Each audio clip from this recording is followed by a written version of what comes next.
5 studio. Welcome to this episode of Make Your Mark, because that's what I'm going to be doing today. So happy 4th of July. I'm wearing my red, white, and blue fancy dress, the plaid dress that I saved for this day in particular, and my Featherly Crafts earrings because they match so well. So I hope you're having a fantastic 4th of July. I get to spend it making art and helping my husband get ready for the camping trip I'm about to leave for on Sunday in our very new to us camper. So it's not very new, but it's very new to us. So we haven't used it yet. So it's going out on its maiden voyage on Sunday. And we're really excited, but he's out there on this gorgeous day using his day off to get it ready for us and to get the truck that's towing it ready as well. So I thought instead of like being annoyed with the fact that we could be off hiking or kayaking or something kind of cool on a day like today, I'm just going to take advantage of it to make some art and to help him out and just to maybe take some walks around the neighborhood and whatnot. So anyways, if you're here, I really appreciate you. I thank you for being a part of my journey here and for coming to hang out with me in my studio to make some artwork. So I'm going to stick with the same format that I posted last time, where I just do a very kind of raw, unedited hour or so with me in the studio. And what I've got planned for today is I have got the fourth color up on this piece. Isn't that looking so cool? I could pull it off of here, I guess, and show it to you. See if it will fit inside the screen. There we go. So about right there. So I've got the fourth color done, and you might be able to start to see the bodies of the race cars coming forward now. So before I can go on to color number 5, I want to clean the paint off my palette, and I had already started doing some mark making yesterday afternoon. And I'm ready to dig into the rest of the canvases that you see piled up on the racks and the ones that you see behind me. And then we'll scrape the rest into the jar and apply color number 5 to the palette and then get to work on putting that on the canvas. So it should be kind of a repetitive from the last time type of content. It'll be like similar type process, I guess, but hopefully you will enjoy. And obviously the more art I make, the more you'll get to see different things that I do. So in the future, I am hoping to be doing watercolors on these and my pan pastels, the oil paintings I want to start or that I have going, or whatever I've got going on. So this is what I'm working on right now. So this is what I'm bringing you right now. So this piece, I've already got actually 3 coats of paint of that color on this. This is one where I'm letting the tape do most of the talking, and there's a lot less mark making. The tape itself makes the marks. So what I do, before painting the next color on, after I get it as dense as I want it to be, as thick or as opaque as I want it to be, then I apply the next bit of tape. And then I seal that tape with the same color. It dries, and then I put the next color on top. So I don't know if that makes any sense. That is an old painter's trick. Old, new, I don't really know if it's old, but it's one that we use when we're doing refinishing work. Is we do what's called seal the tape, especially for like doing color changes on corners or any kind of detail. Like the walls behind me are orange, but they actually angle down front towards one angles this way actually, and this one angles that way. So it forms like a parallelogram. And the line is super pristine and clean from the white to the orange because we taped it off and sealed the tape. So that's what I'm going to be doing today. So I'm going to apply, several pieces of tape to the surface, kind of whereabouts I might want them to be, just not randomly, but thinking about composition. And I started the first layer with 3 pieces of tape. I'm going to do the next one with 4, and then 5, and then 6, and then so on. So that's what I'm going to do for process. So there's 2. Let's do one maybe here. Or maybe there. I think I'll do it right here. There we go. And finally, the fourth one I will do, let's say, I want to angle it this way is the question, or this way. It's hard to say. I think I'm going to angle it this way, though. Okay, there we go. So now that these are all angled or applied, I am going to grab my brush, which I already have wet, and just using the paint directly from the palette, I'm going to go and seal the tape edges so that it gives me a nice clean edge when I paint the next color. Otherwise, the paint may bleed under the tape. So I paint it the same color first before putting the next color on.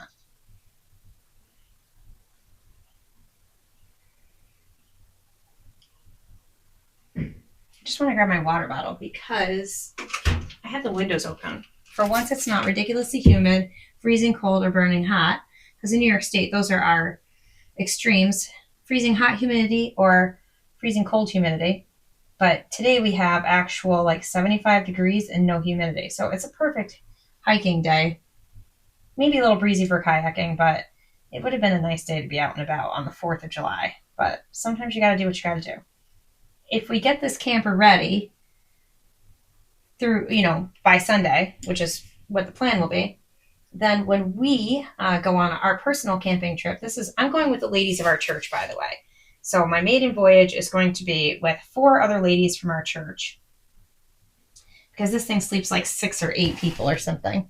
So I can give accommodations that are better than a tent to some ladies, and I'm happy to do so. So in any case, we're going on our maiden voyage, and my husband's not going to be with me. So we have rented a space at Lake St. Catherine in Vermont. We were hoping for, I think it's called Bomacene State Park. I'd have to look it up. I forgot. But anyways, that's where we wanted to go, but they were all booked already for the season because we didn't get the camper until later in the season, and we didn't even know we would be going camping. So we found a space up the road and we took it. So this is a great time for us to be able to work out some of the bugs while we are very new at it. It'll only be we're leaving Sunday, we're coming back Tuesday. So we're going to be there all of 48 hours, really. Not even quite. We'll get there Sunday afternoon. We're leaving like Tuesday morning. So it's a little bit less than 48 hours. But I like going. It's a lot of fun. When I go, I generally play music, of course, because I'm always one of the musicians wherever I go, I feel like. And bring my crochet because there's lots of good downtime where I can just sit and crochet. And then I somehow got like sequestered into playing barista the very first year I went, which was 2 years ago. So this is my 3rd time going. And then I just became like the permanent barista. Then last year it was like, oh, are you willing to do that? And this year it was just like, you're doing that, right? Of course. What do you need? Can we get you anything? So I bring fresh ground Death Wish coffee. I bring several types of loose leaf tea, usually decaf and caffeinated on both of those. I bring like 10 gallons of our fresh well water. And I bring obviously the propane in the camper. Last year they had to provide the propane. And I provide all the creamers, all the sweeteners, all that stuff. And I have a little table set up, and I'm literally the barista. And you would think it's a thankless job, but it's really not, because the weather is often rainy in upstate New York if you go camping. I don't know why. It's just the timing. It doesn't matter when you go or who you are. If you're going camping in upstate New York, you're probably going to get rainy weather. So we always get rainy weather. And so the barista ends up being a popular person because coffee gets made then more frequently than just the morning, which is kind of cool. So I'm oftentimes a very popular person. Now that I've got the tape sealed, I can let this dry and I can paint on the next layer of paint when I am ready. So, and that will take, like I said, probably the 3 coats. Then I'll go through the process again, put the tape on, seal it, and move on to the next layer. So that's kind of what it looks like when I'm waiting for the new color. This one is brand new. I got it off the side of the road. It had like a weird face painted with like 3 eyes. So I put a quick coat of primer on there. And I haven't really been totally sure what I'm doing with it. I had stuck a tiny bit of yellow on there. So what I'm going to do now, I'm just trying to get kind of a like a wishy-washy background on there.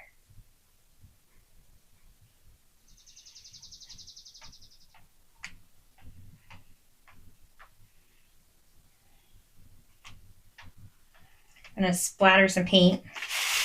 So very Jackson Pollock right now.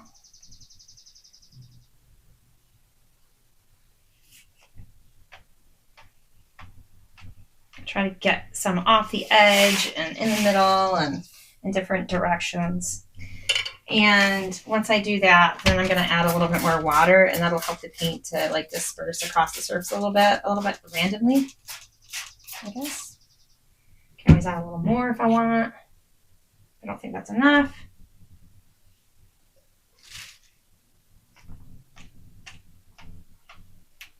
There we go. And then even for a little bit more interest or variety,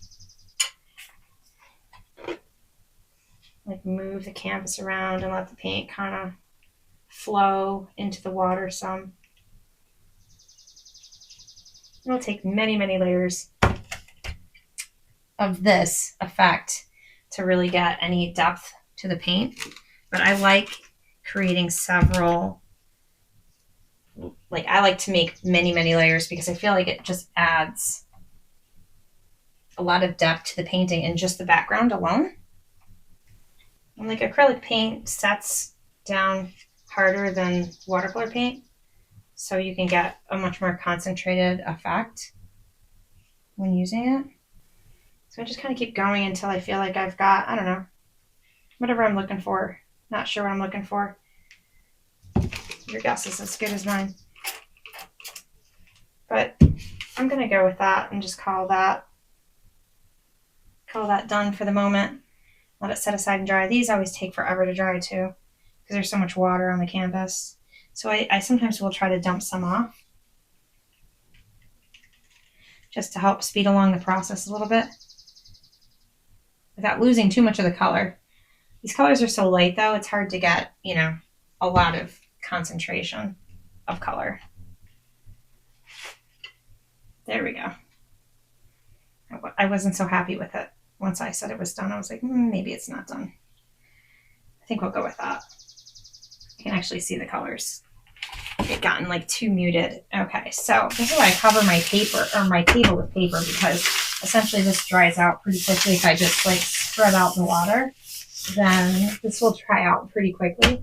There's many, many layers of paper on this table. It has like probably a history intact.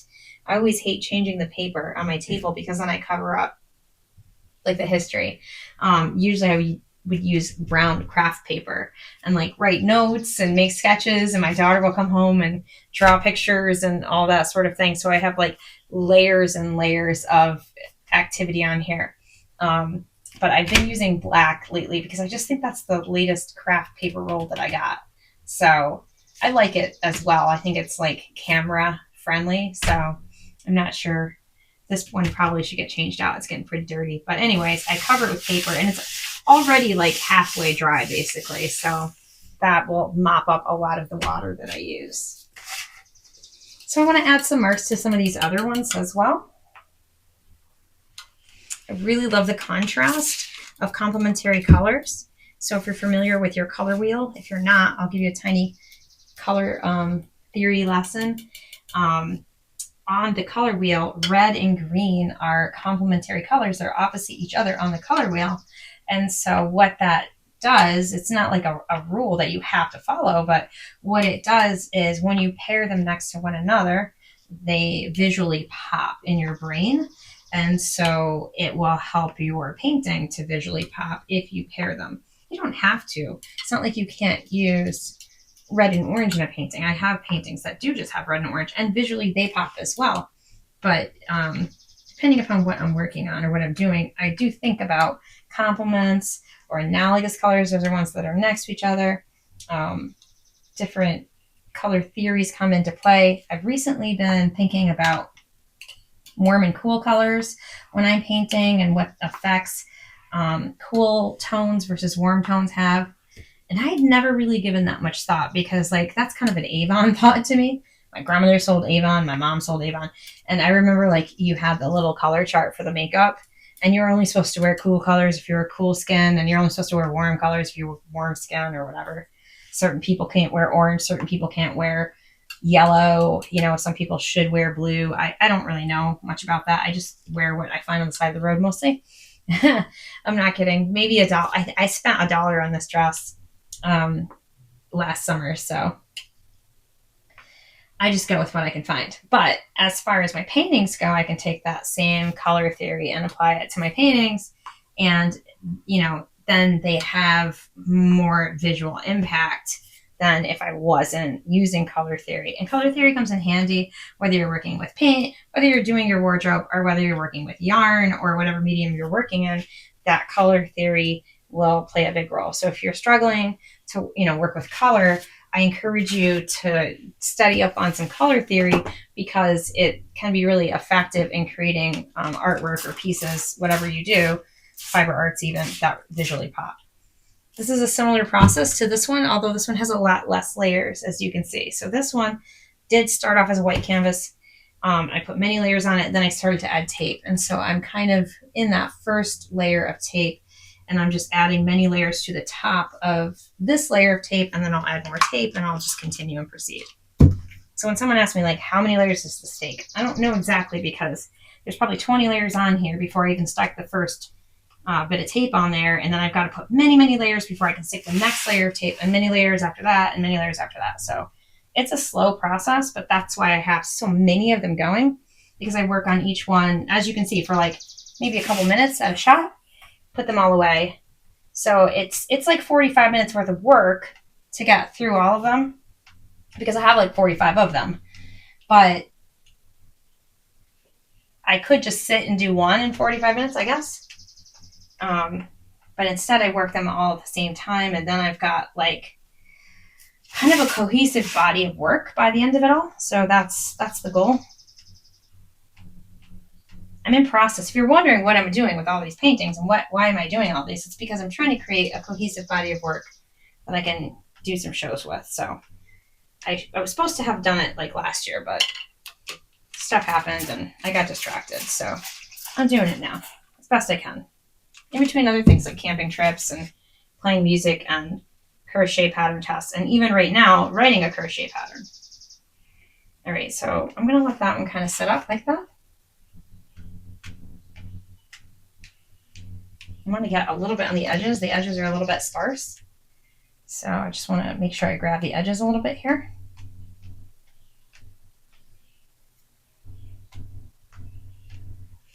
All right, I like that, pretty good. Set that aside. Maybe grab my water. I have to have room for all these little paintings because they take up so much room. All right, this one uses a metal palette knife to make these like longish marks.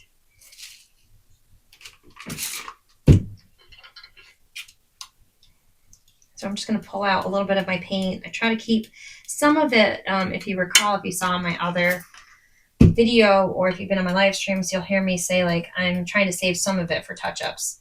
So basically I've got all the paint on here and the several layers I want to get, but at the end of the day, paint will get splattered on there.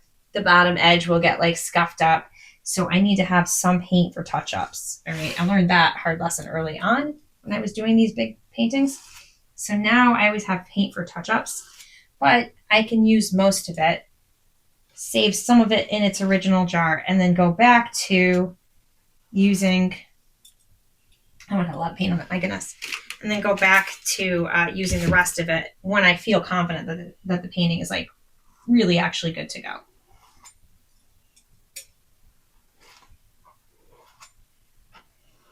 That one had a lot of paint on it. I'm like worried about it. I usually try to keep these pretty light application, so sometimes the paint gets away from me. This one has a lot of paint on it, so I just want to back off some of the paint so it's not kind of crazy. I'm going to pick up some water maybe. There we go. One of my art professors told me back in college when I went back to school to get my master's degree, he said, listen, good artists borrow, but great artists steal.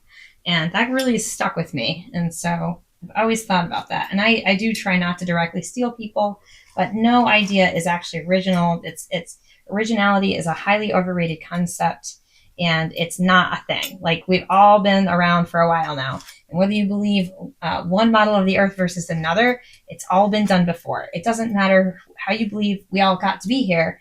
I promise you that what you're doing has been done before, or in some iteration in some way. So we're not necessarily unique creatures, really.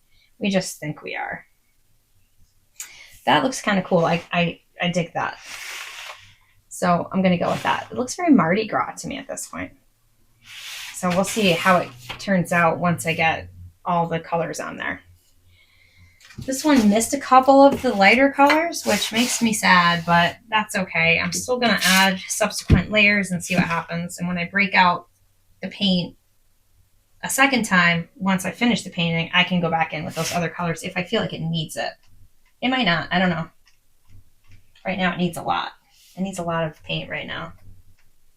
It's got these big blue pieces, and they really have to be mostly obscured in order for me to move on to the next color, basically. So that's what I'm doing. We will not have electricity at the campsite unless I choose to bring the generator, which is undecided. But we will have refrigeration and a stove and heater. So, you know, the bare necessities. Last year when we went camping, it was really cold on the second night. We woke up and it was 45 degrees, which is pretty chilly. We were in a pop-up, and so it wasn't all that warm. I feel like a tent almost would have been warmer because it's like a smaller space and more enclosed, like tight. This pop-up was mostly a tent that was like on a chassis. And it seemed very exposed to me, but this year will be at least a little bit more comfortable. Now, if you're like, wow, that's not really camping, and how can you really call that camping?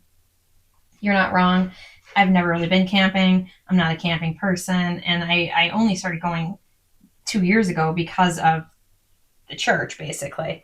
And so I was really fortunate and lucked out the first couple years I went because I didn't have to stay in a tent, because on the first year, there was all that flooding up north where we had like all those dangerous floods. So they ended up staying in like a cabin somewhere. Someone locally offered us this beautiful big cabin. So my first year really camping with these ladies, mind you, it was like the first year I'd been camping kind of ever.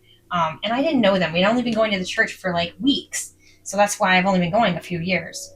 And they were like, oh, you should come. And I was like, oh, I don't know. I think I'd been camping maybe 2 other times for one night each time. And so I was like, oh gosh, I don't know. I didn't really know the ladies. It was just, you know, I have panic attacks.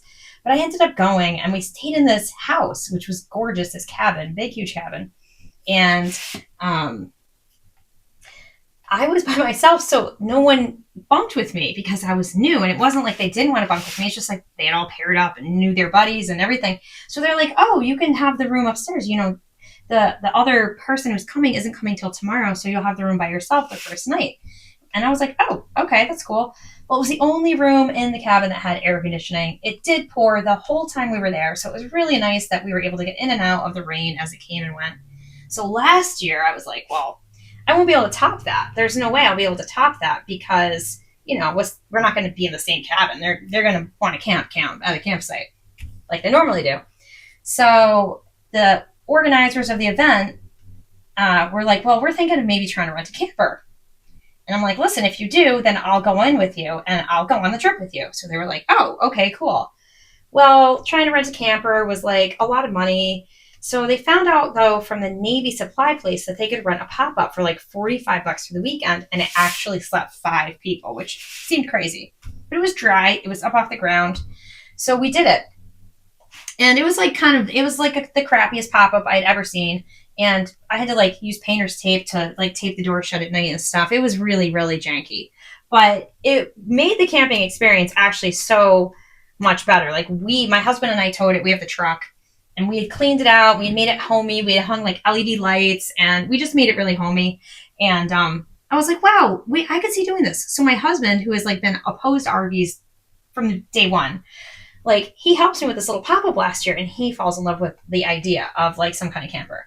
So fast forward to this spring when I'm like, well, I don't know if I can go on a camping trip this year because this year it's definitely going to be tenting for me because I don't think they're going to be renting the pop-up this year, or the people that did rent it are staying with other people in other campers. So I'm like, I'm going to be stuck in a tent and I don't even own a tent.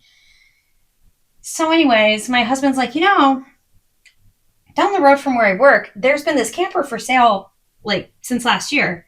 And he's like, I even talked to the old guy last fall and he was super nice. And he's like, it's really good condition. Do you want to look at it? I'm like, let's go right now.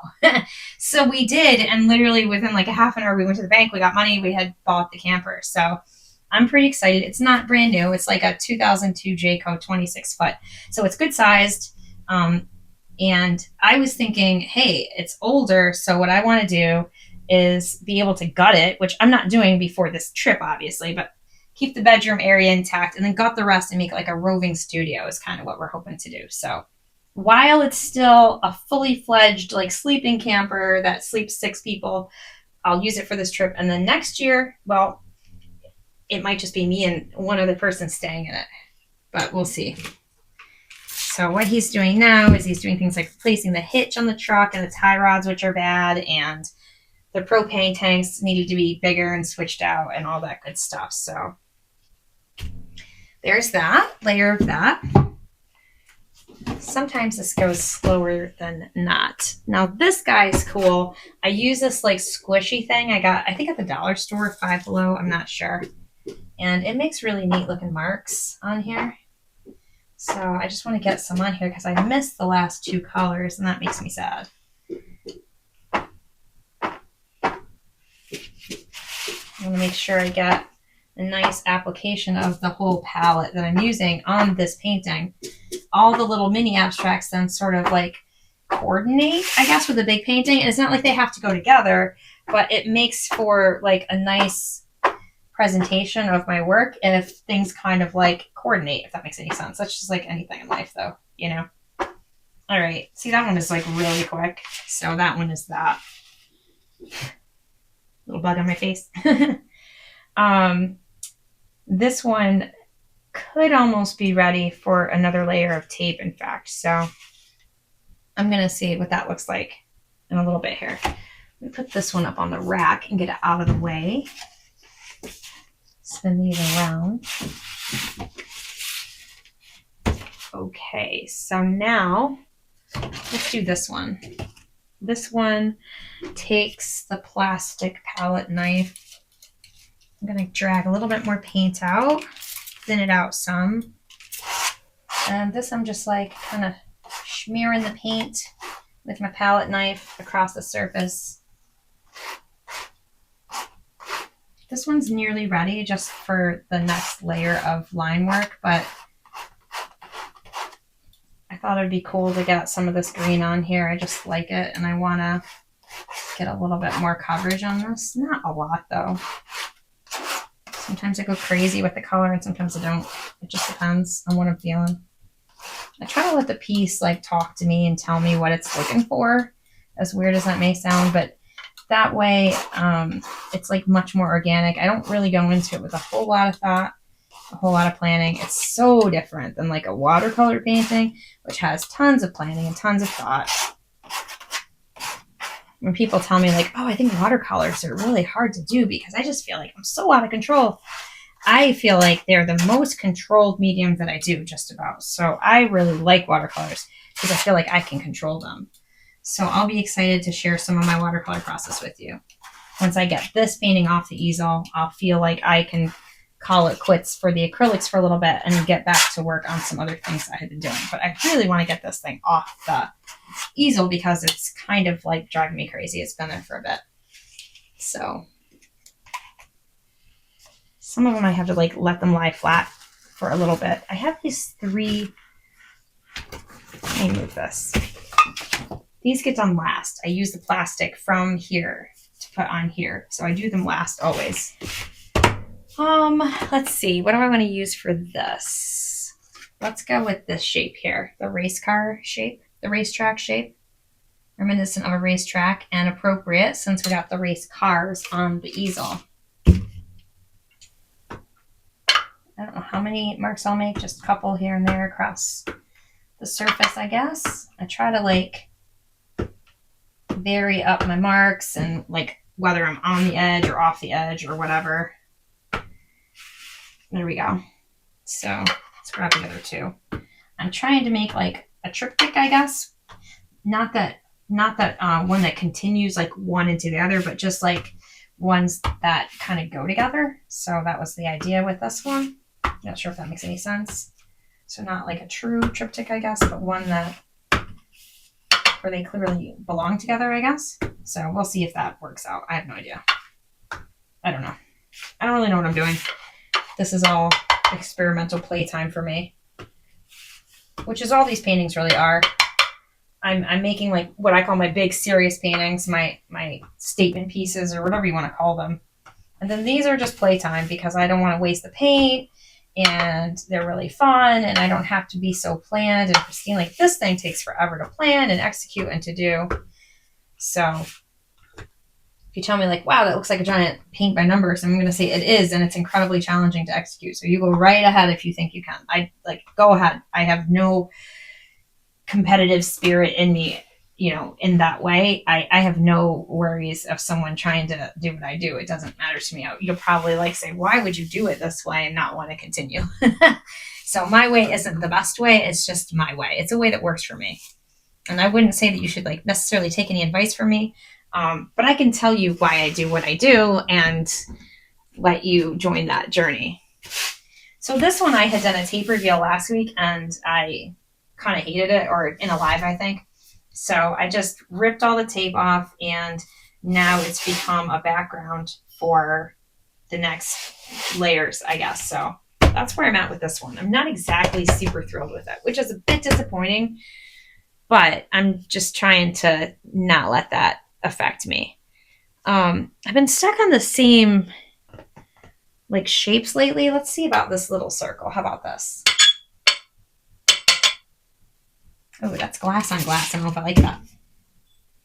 Kind of hurts my ears. I'm always like dragging the paint out onto the palette, which in case you didn't know, it's a glass palette. And then I add water to thin it out some, and then it works pretty good. And I try to get like 2 or 3 stamps out of each mark. Sometimes I can get more. This one holds a good amount of paint actually. And that way, if I vary it up, then it's more interesting. And those shapes themselves look like they have depth to them. If they're all the same heaviness of line, then they will all look to be the same distance from you. So by hitting the surface several times with the same, like, amount, with original paint on here, then the first one's really thick. And then as you keep stamping without getting more paint, they thin out some. And so what happens is then you create like layers of that same one shape. So that even adds to your layers basically. I'm trying to get a pretty heavy application on this one because I just didn't like how this one turned out, and I want to give it a fighting chance. So, and it takes a lot of layers, really, I think, to get opacity that makes sense. So that's where that is right now. All right, this one's back to the palette knife for some basic marks. All right, just that. That's all that needed. And a bunch of them just need these palette knife marks. So even though it's not super interesting, I just need to kind of go through and do a bunch of them. I could probably not talk and just like do a little fast forward, like. It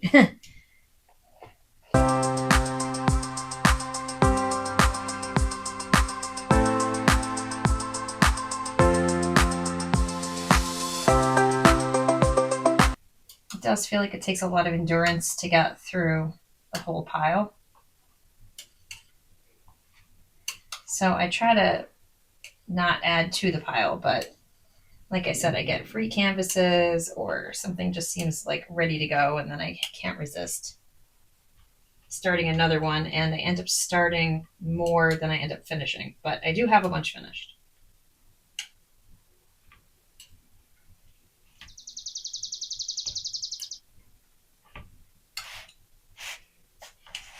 This one's weird because it's like in a bunch of different little sections. So that one, I don't love that idea. I don't mind a couple different sections to work inside of, but this one has a whole bunch of them, so I do get like tired by the end of it. They really don't start to come together until you get lots of layers on them. And by then they're kind of telling me what they're looking for. Even if I start off with an idea because I've like painted the canvas black, or if I didn't paint it black, I, put the tape perimeter on there or whatever I've decided to do. So a lot of times I'm making a few initial decisions, but for the most part, then I'm kind of listening to the canvas for it to tell me what it needs. And this is such a big surface area compared to all the little ones that I was just doing. It takes a lot more like energy and paint both. I need to maybe tape that down. Tape down the tape. It takes a lot of energy and paint both to really get enough paint from each layer to like make it, I don't know, to show the paint up. I got my water bottle in the way. Sorry about that. Like I said, this is going to be like pretty raw and authentic. I may edit out a few boo-boos here or there. I may do a few time lapses midstream just to not make the video last an hour and a half, which is easy for me to do because I know how to talk once I'm actually by myself. And I'm like with people, I don't always feel like I have the most to say. Although you can get me talking in a crowd very easily as well. But once I feel like I'm in teaching role though, then it's kind of like game on for some reason for me. It's always been that way. All right, that should do that one pretty good. This is another one of those splattery ones. If I get like splashes on the other paintings, I don't really care because I think that just adds like character and an element of the artist's hand into the work that I'm doing. So I'm not too worried about them. This one is another series of mark making with the palette knife.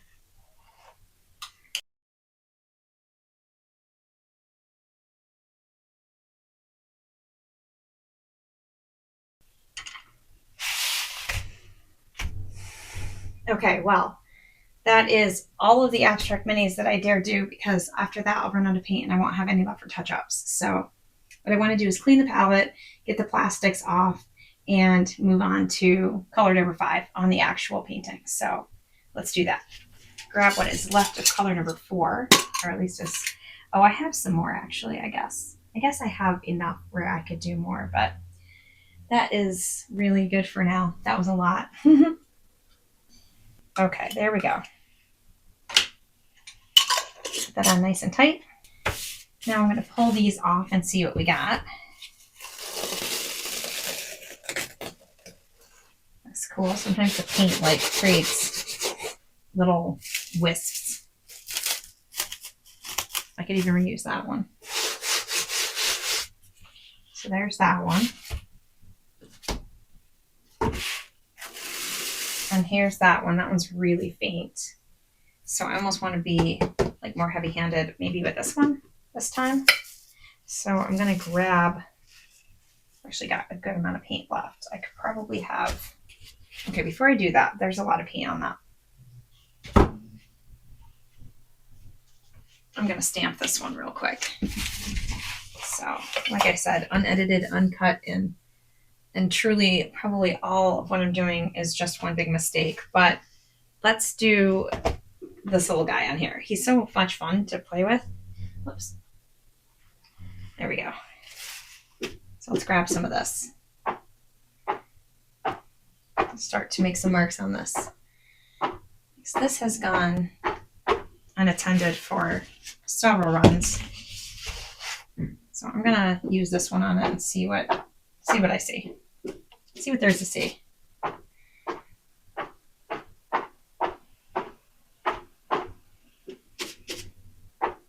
I never know if anything I'm going to do is actually going to work or be successful. I'm just playing around a lot of the time and hoping for the best.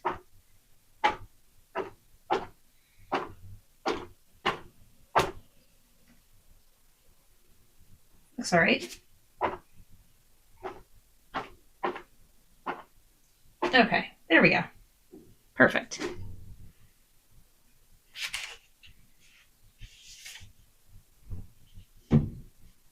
Now I've got my plastic ready to go. I'm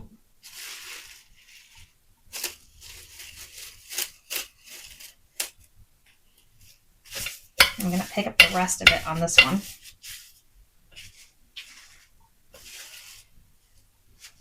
Maybe even share a little bit. There we go. And I'm going to like crinkle it up a little bit sort of to create folds. I'm going to place it down on the canvas like that. And that's going to dry just like that. I'm going to like smush it into the canvas some. Try to get the air out of it as much as I can without like disturbing the wrinkles. Okay. And then I'm going to do the same thing with this one as I get the plastic off this palette. As I get the plastic off the palette this time around, I'm going to do the same exact thing.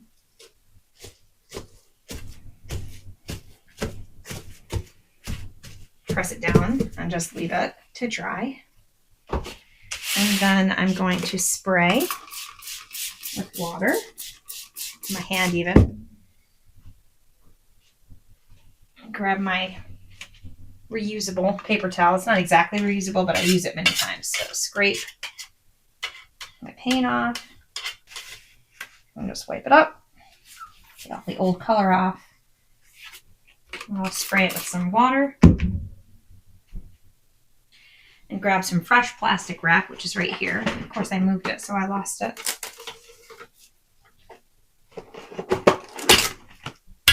There's that. Now we can grab color number 5, which is this really pretty like aquamarine color. And I'm hoping that I have enough of it. I may not be able to go as crazy on the abstract minis with this color because I don't know how much I really have to spare. We'll see. There's a lot of 5 up there, but not probably any more than there was of color number 4. So there's a good bit of paint in here. I didn't realize I had so much of 4 left over in the jar either. So that's on me because I didn't scrape it all out. I was just like, I'll leave some in there. And then I'll have touch-up paint in there. Really, what's in the jar is probably enough for touch-up paint. So that's really enough right there. So all of this can be used for the painting and then the abstract minis, and whatever is left in here is probably just sufficient. So I usually spray that down with a little bit of water as well and cover it up. And if I wasn't going to go directly to the canvas, I would put that in my Stay Wet palette box until next time. But I'm going to take a 5-minute break here and go say hello to my husband and then get back to working on the canvas once I just take 5 minutes to breathe here. So we will be back in just a few minutes. Okay, so I am ready to work on color number 5. I've got it set out on my palette. I've got my brushes ready to go and everything else. So I'm just peeking over the piece to see where my number 5s are, and I am ready to go, I think. I just work from the upper left quadrant, basically over and down to the right so that I don't get my arm inside the paint. And I try to make the colors close to each other, but at the same time different enough so that when you see them set up against each other, they look different. There we go.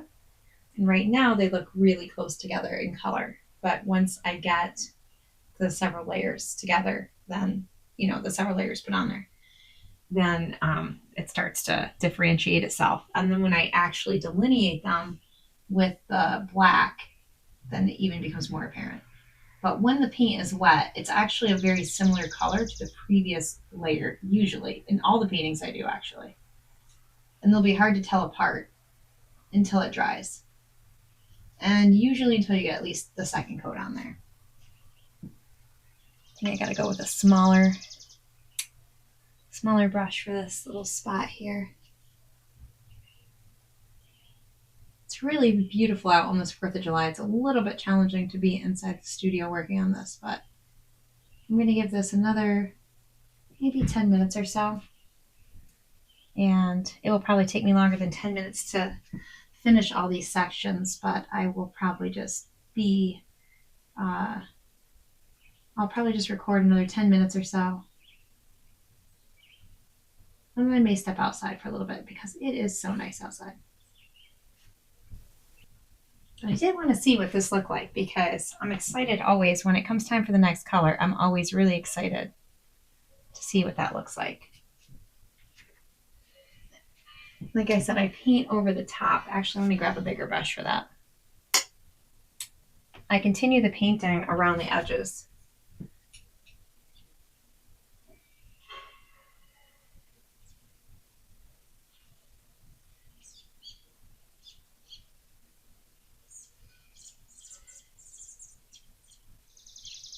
Which can be kind of tricky to do, but I like the way it looks. I used to like tape them off and like paint a black border or a white border or something. And I still do that sometimes. But for these large scale acrylics, at this point, I really like wrapping the painting around the edge. I just think it looks cool. And it's a neat way to present the painting. Like it's very tidy, I guess. And you can present it kind of as is without any prep. So I used to say when I would teach, I need some more water, that presentation is key when you present your artwork, because you can have kind of crappy artwork, but it can be well presented and it can be pretty stunning. And you can have really nice artwork that's poorly presented and it won't make much of an impact. So I do think presentation is important, but it doesn't mean it has to be like super complicated. I think it just needs to, work for the piece. I had the paint really thick and now I have it too thin. Can't decide what I'm doing here. If it's too thin, it will dry too transparent. And if it's too thick, it doesn't really want to drag across the canvas. So I need a happy medium. I feel like I'm painting an egg when I paint these, like concentric shapes. They look very eggy to me. I'm usually just switching back and forth between brushes, whatever works in the space. I do try to use the largest brush that I can get by with using in each space, just to like save time. And I also try not to get my finger in what I just painted, which doesn't happen a lot. It is so nice out. I'm going to have to go outside at some point for longer than 2 minutes like I just did. It wasn't really enough time, and it's a gorgeous day. And technically it's a holiday where I'm at, so I hate to not take advantage of it at all.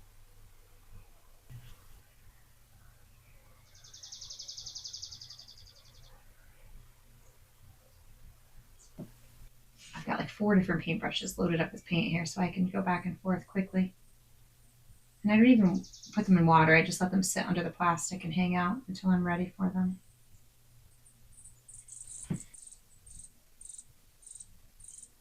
And this one.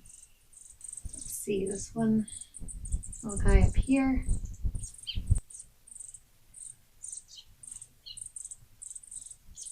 Yeah, it's actually kind of unusual for us not to be doing something festive, even if it's just the two of us, which most of the time it is just the two of us.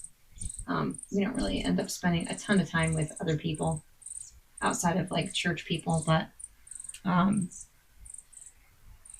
I'm a little surprised we didn't have more of a day planned, but we ended up just getting behind trying to get ourselves ready for this camping trip, or at least get me ready for the camping trip.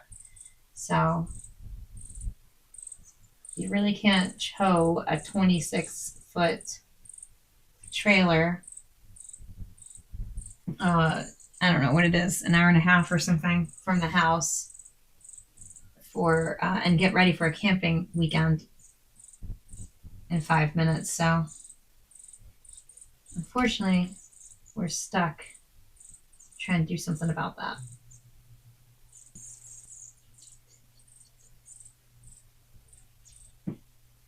Try not to paint over the other spaces if I can help it that I already painted. And I try not to paint in the spaces I'm not supposed to paint in, as if I can help that. Not when I didn't do a good job. And now I just smeared more of the other color. There we go. That's why my apron has all these marks on it, because I just like wipe my hands on it. This up here is dried, so now I can actually really start to see the difference between this color and this one. So I'm going to do another second coat. Normally I systematically go through and just do one coat, then two coats, then three coats. But I can get this little guy up here with all three coats, so I can kind of see what does it look like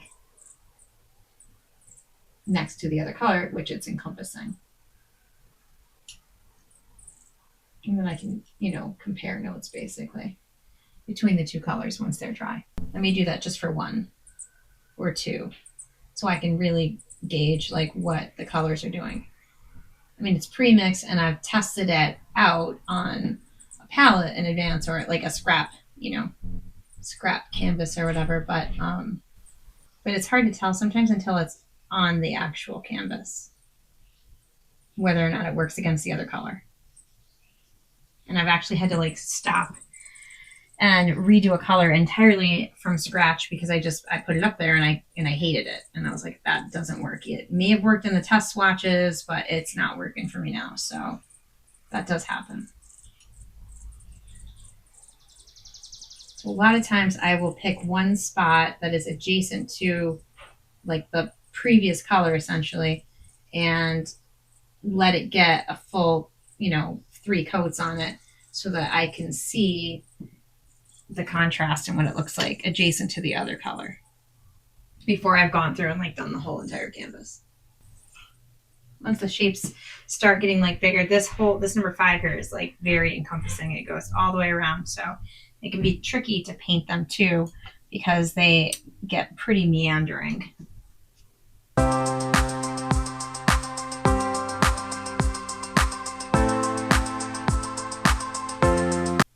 This reminds me of a Scotty dog. I always say like I see shapes of things. This guy right here is like a monster face. I don't know if you can see that. But this little bit right here, it might be too far away, but that makes me think of a Scotty dog. I always see different shapes. Like that's a heart.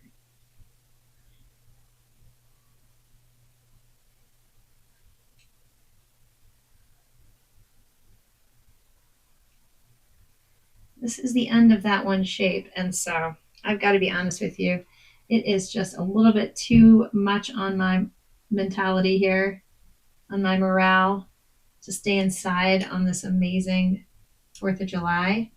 So I think I'm going to sign off